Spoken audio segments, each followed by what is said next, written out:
আল্লাহ বলে কাজ হয়েছে, আজান দাও। কেন?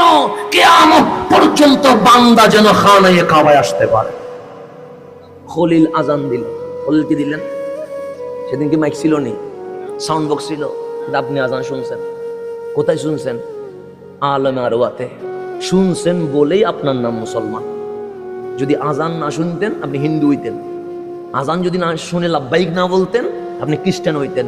আপনি মুসলমান হয়েছেন একটা কারণে, খলিলুল্লাহর আজান শুনে রুহের জগতে আপনি লাব্বাইক বলে ডাক দিয়েছেন বলে আল্লাহ আমাদেরকে মুসলমান করে জন্ম দিয়েছে।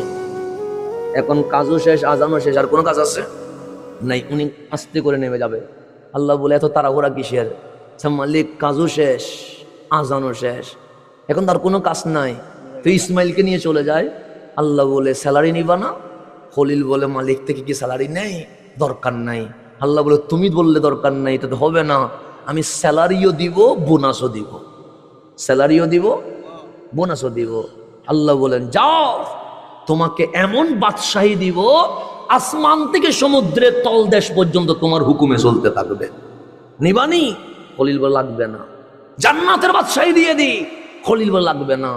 আল্লাহ বলে যে দুইটা অফার করছি এগুলা তো কম না।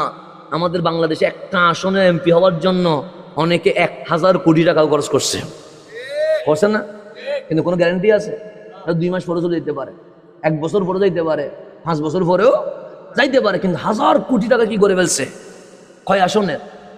1 আসনের। আর আল্লাহ 1 আসন বলে নাই, সমগ্র বিশ্বের আসমান থেকে সমুদ্রের তলদেশ পর্যন্ত ইব্রাহিমের হুকুমতে চলবে, কোনো টাকা দেওয়া লাগবে না।